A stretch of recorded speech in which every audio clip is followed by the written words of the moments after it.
He's the Joker and I'm the Penguin, both from the north side of Dublin. It's bizarre and lovely. Colin, thank you so much for your time. Batman is not in this show, but his presence is all over Gotham. How much did that impact your performance? I didn't, to be honest with you. I don't think, but as much as I had some version of a tete-a-tete with him in the film, he's not what he is becoming ever more, and will possibly, I assume, become more of in the second film. So I don't think he's on. Oz has other things on his mind. The immediate present, as experienced by how he's tainted by his past, he's very, very focused on the now. He has to be, because he's someone who has got so many plates, juggling so many plates in the air. They're all spinning, man, out of control, and he's trying to keep his shit together, and he's trying to create this ideal of filling the power vacuum that Carmine Falcone's death has created. And so he's not thinking about the bad at all. I mean, I'm sure maybe there's a scene we did tonight where he's wondering, is that guy going to turn up? But there's so much shit happening to him already that the immediate presence is something that he's struggling with greatly. That's really quick, really cool. One final quick follow-up question. You worked with Barry Keoghan and your fellow Irishman in the Banshees of Inisherin. Yeah. He's obviously in this world as the Joker. Have you had a conversation with Barry about just the fact that you share this universe together? Since the film? Since the film, yeah. Or this, like back in the day, 2 or 3 years ago when the film was out? Sure, yeah. The two of us had a giggle about it. You know, you got to see his deleted scene too? Yeah, he's the Joker and I'm the Penguin, both from the north side of Dublin. It's bizarre and lovely, and it's the kind of thing that make you a bit giddy, and you just have a laugh about it. You realise your good fortune, truly. Yeah. Obviously, EPing this show, you have to work creatively a lot with, I want to say, like Matt Reeves is obviously a huge presence. James Gunn, the head of DC Studios, coming in while the show is being developed. What was your creative relationship like with both of them? Well, Matt and I go way back. We did the Apes movies together. We did Dawn of the Planet of the Apes, War for the Planet of the Apes. We've been working together for 15 years. We worked on the Batman for a very long time, and it was kind of a natural segue, of course, to keep working together on this series. So, I value my relationship with Matt as one of the best I've ever had in this business, and making movies and television shows with him has just been an incredible experience. Working with Lauren LaFranc as the showrunner of the show has been also amazing. So finding her, bringing her into our movie process early, telling her what we were thinking about for this sort of broad vision of the show, having her come up with a real show, psychological, emotional journeys, and then having Casey, Sarah, and Joey at Max and HBO say, hey, let's do this. That was great. James and Peter came into this process after movie and after shooting, so I've known those guys for almost 30 years. I made Dawn of the Dead with James as a screenwriter. Peter and I go way back. I have a great fondness for both of those guys. It was just easy to bring them in because they both know quality filmmaking. They see what Matt's potential is with all this stuff, and I think they're just excited to say, hey, Matt, go do your thing. Yeah, you have an abundance of talent working on this program, which is really, really cool to see. This is obviously set in the giant Batman epic crime saga. When it comes to selecting characters to introduce on the streaming screen versus the movies, did you have any type of restrictions of, we're going to save these characters for the movies, or we want to introduce these characters in the show? I'm just curious about the creative selection process. It comes out of the movie space, of course, is Batman's point of view, Bruce's point of view, and in coming out, when he puts on his suit for the first time, he creates a shockwave through the city. The Riddler decides to become the Riddler during that moment. The Penguin's starting to figure out who he is because of the Batman. Selena Kyle in our movie is just Selena Kyle.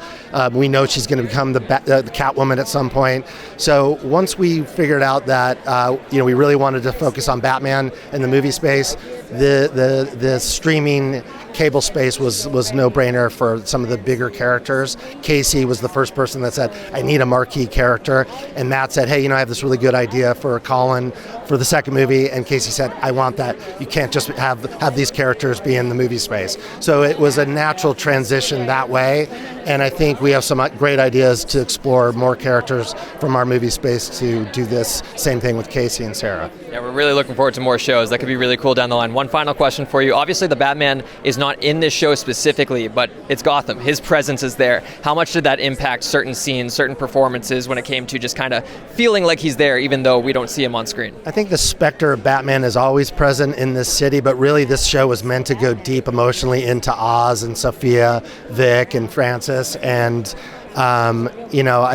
I don't think you're ever wanting Batman to be in the scene. I think you're so excited and enamored with what Oz is doing and what Sophia is doing. It's so compelling that you're just hooked from that dramatic moment on with these characters. So my hope is that people come to this series wanting to watch a gangster show that's entertaining and violent and dark in all the great gangster ways, and they're not going, why isn't Batman in this show? Absolutely. Well, I hope they don't get too comfortable, because that's what, Batman tends to strike if he starts to shows stop. up at some point, but maybe back in the movie space. Interesting. Okay, we'll have to look out for it. Thank you so much for your time. Appreciate you. Your character spent time in Arkham Asylum at some point in her entire crime career. There's a lot of notable names probably locked up there. You don't have to name anyone specific, but in filling in your backstory, do you anticipate that you interacted with some of those famous inmates in Arkham Asylum? Like what I would like to see, or like who I would like to interact with? Sure, yeah. I mean, I'd love to meet the Joker. How did it feel to step into the world of Gotham? Oh man, I mean, it was pretty incredible. It's not the first time that I've stepped into the world of Gotham, so that's really cool. I've seen different sets and versions of Gotham, but they're all kind of the same gritty, kind of, darker tone of New York, basically. Absolutely. Who was the first person you told about your involvement in this project? Oh, I mean, my mom. My mom and my husband. I mean, he was kind of around me, so he finds out pretty quickly. But yeah. Do you have a Batman origin story, your first time seeing the character, first time watching the films? Man, I mean, I was a fan of Batman even when it was like the old school version on TV, like old. So I don't have a story that I'm like, oh, this is it. But I've just been a fan of the trajectory of Batman since the beginning. Amazing. And my final question, this is obviously a show centered around Oscorp, the Penguin. No Batman in sight so far. How does a Penguin show stand on its own without relying on the character that is so famous for introducing the Penguin? Oh, man. I mean, first of all, Colin as the Penguin, it is incredible. He's amazing. And I feel very lucky to have acted and been a character in his world. But it has a lot of grit. It has a lot of emotion. It's a dark and fun, but it brings out a lot of the characters. I have one quick follow-up question on that. Colin as Colin versus Colin in all of his prosthetics. How different did it feel interacting with him? Oh man. So when he had the prosthetics on, you couldn't see where his skin was. Like, I couldn't see it at all. And I would stare at his eyes just trying to find a piece of him in there. And he kept the voice. So even when he wasn't shooting, he would still have his voice.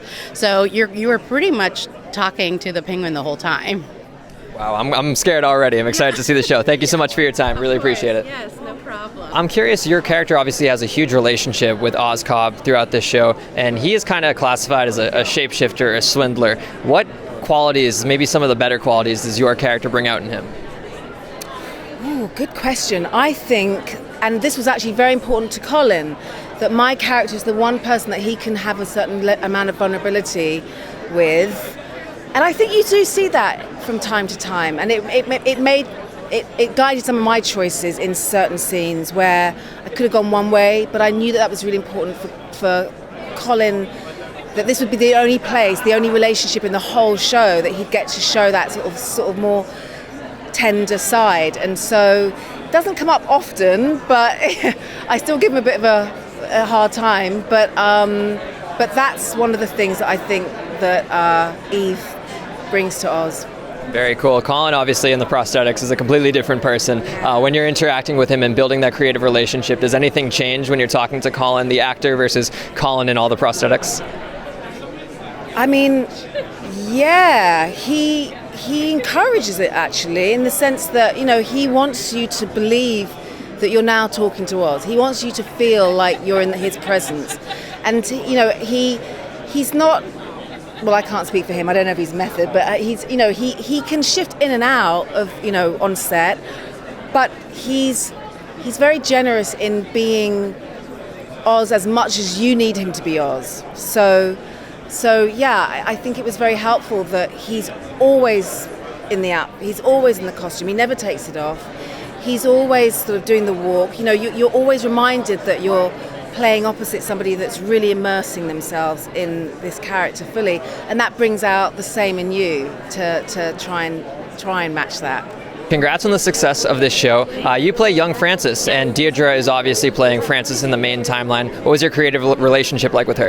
It was really intense and really fast. I had like a week or two to prepare. I got the phone call out of nowhere that I was doing it, that I was having to play a younger version of somebody who had already established a character, so I was very scared. And we didn't actually get to meet until I had already filmed something, but she was very kind. She recorded her voice saying my lines, because the dialect was a huge piece of it. I worked with a dialect coach, and because Colin had created his own dialect, and then Dee Dee was imitating Colin's dialect and then making it her own, and then I had to do an exact imitation of that.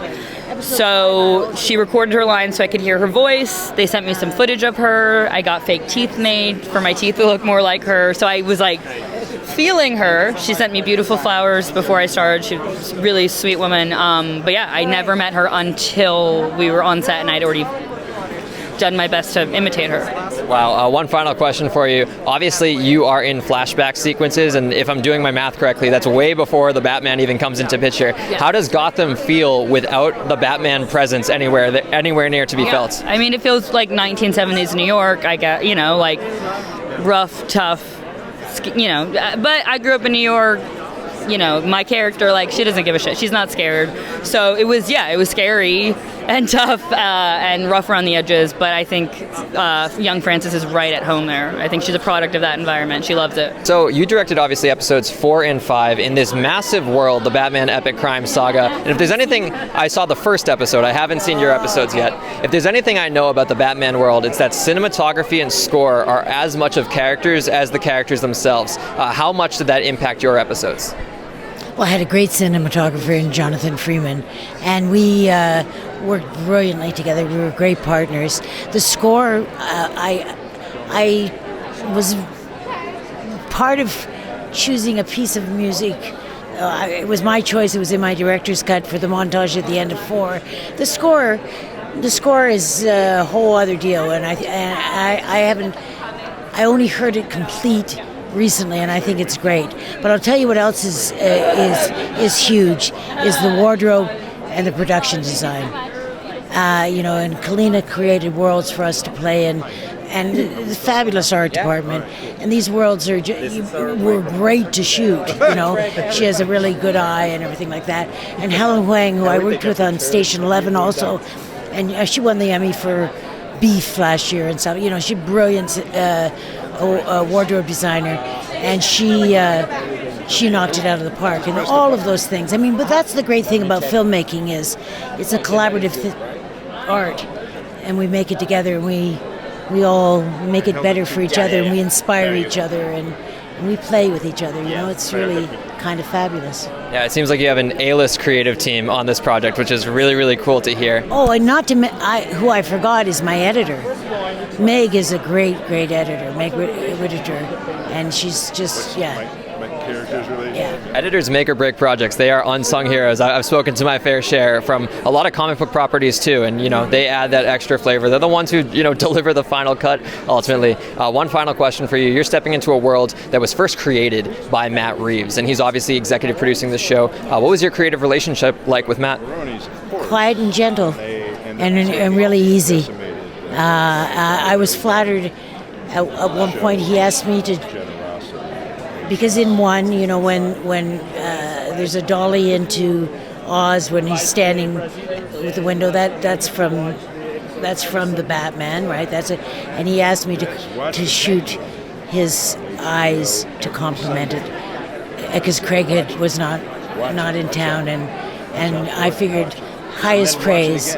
Also, I explore parts of the world like Arkham, beyond what he was in Joker.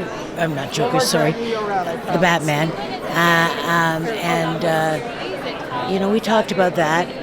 I proposed what I saw in terms of the production design. Kalina was taken care of, but in terms of the other people in there, the other inmates. And we had a really good creative conversation with that. But he's a lovely, generous man.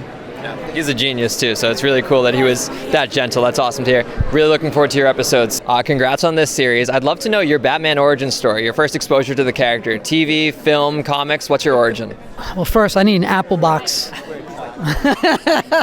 As a kid, obviously the action figures and the original sort of boom bam TV show of it was my introduction, and then obviously it's changed so many ways. It's gotten darker, and the understanding. A buddy of mine told me a long time ago when we were talking about Batman, he goes, Batman's a lot darker than you think. And little by little, you start to see the origins of Gotham and Batman and how he originated. So now, all these years later, how did it feel to step into the world of Gotham? Well, look, I didn't imagine that it'd be in a DC universe in a Penguin show with Colin Farrell. It's almost like a dream come true. But, the sets, the creatives, the acting, it's just amazing. And I can't wait for everybody to see it. Absolutely. Colin in the prosthetics versus Colin when he's all make-upped up as Oswald Cobblepot or Oscobb in this show. What's the difference like? How did it feel to interact with him as the person versus him in all of his prosthetics? Well, the person is, dreamy, handsome, leading man, Colin Farrell. Good Irishman. And then, the other half is just his creepy, horrible, pot-faced, overweight, limpy, crippled, mean son of a who's eager to run Gotham. Totally different people. It's amazing. Yeah, we got a full season on our hands here with the Penguin, not just one movie. What's the one episode, without getting into spoilers, of course, that you're most excited for fans to see? Episode 2. I'd say episode 2. From what I saw and what I remember, I would say episode 2 is where I think it goes off the rails and people are going to really be surprised. Okay, we're losing control early. I'm very excited. Yes. James, thank you so much for your time. Appreciate you. Your origin story with Batman. Obviously, this is such a historic character. The world of Batman. I know we're talking about the Penguin here. What was your first exposure to Gotham as a whole? TV, film, comics? How did you grow up on it? I grew up reading the comics, reading the graphic novels, Frank Miller, Killing Joke. Of course, we want to see all that in America. The darker the better. I liked it with Batman, And then, of course, it's all around you, and the TV show from the 60s was on when I was a kid. Obviously, I didn't grow up in the 60s, but that was a huge part of growing up as well. Of course, is the Michael Keaton version and the Danny DeVito version and all that stuff was such a huge part of our collective consciousness. And this is one of those rare shows where it's centered around Batman's world, but Batman's nowhere to be found. So when it comes to making this show, how did that impact your performance? Are you constantly thinking the Caped Crusaders lurking out there? Is that how you are, defining your performance? Well, this is the Penguin story, which is part of what makes it so great. That the Penguin is front and center, and the Penguin's darkness, and the Penguin's wants and needs, and it's going to make the whole world that much deeper to have that character be so fleshed out, and that's the most interesting thing about the Batman stories is the kind of the uncertainty of right and wrong and good and bad. So that's what makes this series extra fun. It's adding a new layer to Gotham, which I'm super excited about. Yeah. One final question for you. We got the Iceberg Lounge right behind me. What's your go-to order? The Iceberg Lounge. Well, that sounds like that's like Iceberg Slim. It's where the bad guys hang out. It's like their go-to hangout spot. Yeah. Man, I don't know nothing about that. I'm a good guy. I don't hang out with the bad guys. Some good guys found themselves in the Iceberg Lounge of the Batman movies, so you never know. I've never been there. I don't know. Stepping into the world of Gotham, how did it feel to that first day on set, being surrounded by one of the most iconic cities in comic book history? My God, great question. I like the way you worded it. I was very nervous, man. I felt a lot of the mystique and kind of like the legend of this whole thing. It can be a lot. But like I said, first minute on set, everyone was so welcoming. There was such a sense of a familial sense of teamwork. And Colin steering the ship was so welcoming, so caring, and just genuinely inviting for everybody. He found me. When I showed up, I was a little bit confused about where to be, and he kind of found me, came over, gave me a hug, shook my hand, introduced himself, and I was like, oh, right away I felt I felt settled. That's so amazing to hear. I'm curious, when he found you, was he in the prosthetics or was he just Colin? He was in the prosthetics, and so I had to be like, like, what's up? But he was in the prosthetics, but he was speaking as Colin, so I was like, yeah, okay. Yeah. That's really cool. This show is obviously set in the Batman universe, but Batman's nowhere to be found. How does it feel to kind of act in a world knowing that presence is always lurking, the Capes Crusader is somewhere out there, but you're not necessarily interacting with him? How does that impact your performance? That's a really good question, because I brought that up a lot every time we were shooting. I was like, there's so much happening. We're like, where's Batman? You mean like he would show up right now, during this scene, But it was good. It was kind of like, working with this sense of like a large presence in the world, a very like, heavy kind of like dominating presence that, everybody in Gotham feels. Even if he doesn't appear in the series, it's a sense of like he could appear at any moment, like you have to kind of carry that with you, because that's part of that reality. Yeah. Constantly on edge. I'm excited to feel that watching it myself. One final question for you. No spoilers, of course. The episode you're most looking forward to fans seeing. If you could just tell us a little vague reason why. Oh, man. To be honest, I feel like I'm really excited for fans to see the last episode. Just because of like the entire completion as well. I mean, not just because of that, but it's a lot happens and a lot to process, and I think everyone does a really good job. Lauren did a great job of writing that episode. That really surprises people, but I think it does something to you, especially with the things that are coming up, like the next film and all that. It's a lot, and I think very good stuff though, quality stuff. Yeah. Amazing. We're stoked for the finale. Thank you again for your time. Appreciate you.